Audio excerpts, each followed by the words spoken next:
বিভিন্ন করে আমি সচিব হই এবং রাষ্ট্রদূত ছিলাম কয়েকটি দেশে। আমাকে 2017 সালের ইলেকশনের আগে আমি এয়ারপোর্ট যাচ্ছিলাম আমার মেয়েকে আনার জন্য। আমাকে 8-10 জন লোক বহুদিন ধরে ফলো করছিল। আমার গাড়ি ভেঙে আমাকে নিয়ে জোর করে 2টা পিস্তল থেকে আমাকে নিয়ে গেছে এবং আমাকে আয়না করে নিয়ে এসে এখানে রেখেছে।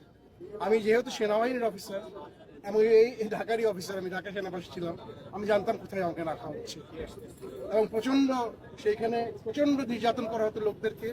কয়েকজন গুটি কয়েক আমাদের পলিটিক্যাল অফিসার যারা সেনাবাহিনীর বাণিজ্য ডুবিয়ে দিয়েছে ডিজিএফআই থেকে তারা স্বার্থান্বেষী কত যে লোক মেরেছে তারা খোদায় জানে।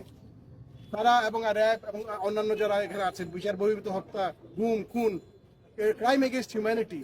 আমার দোষ কি ছিল? আমি কোনো রাজনীতি করিনি কখনো, আমি কোনো দলও করিনি, আমি সরকারি কর্মকর্তা ছিলাম একজন।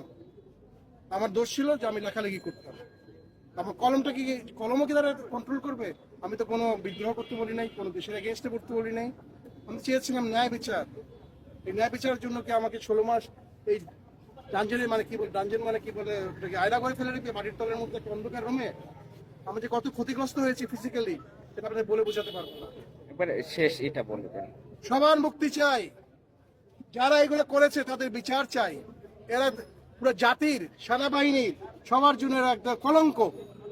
এরা কি কোনোদিনই এদেরকে ছাড়া হবে না, এটাই আমার দাবি। এবং আজকে আমরা বসে আছি, তারা আমাদের মুক্তি দিবে, আমাদের সামনে আনবে, আমাদেরকে রাস্তার যে চোখ বন্ধে ফেলে দিবে, যেরকম আমাকে ফেলেছিল সেরকম হবে না।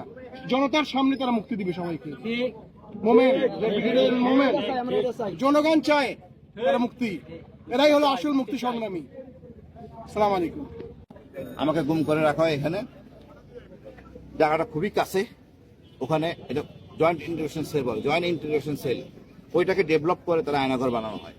প্রচুর লোক ওখানে আটকানো আছে, মানবতা জীবনযাপন করতে, কান্নাকারি করতে, বিশ্রী এক অবস্থা। দীর্ঘদিন ধরে কানে রাতে ঘুমাইতে পারে না, টর্চার নির্যাতন চলতেছে, মুখ বন্ধ। এটা তো একটা স্বাধীন দেশে হইতে পারে না। আমরা কারো করা দিন না, কাউকে উঠে নিয়ে রাখা যায় না এইভাবে। এই সেনাবাহিনী আমাদের গর্বের সেনাবাহিনী, স্বাধীনতার প্রতীক সেনাবাহিনী। এই সেনাবাহিনীর উপর বন্দুক রেখে কিছু অসৎ ডিজিএফআই কর্মকর্তা রাজনৈতিক সুবিধা নেওয়ার জন্য সেনাবাহিনীকে বদনামে ফেলাতে পারে না।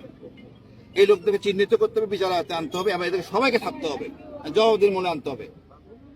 আমরা চাই ন্যায় বিচার, শান্তি শৃঙ্খলা। সেনাবাহিনী গর্বের সেনাবাহিনী থাকবে।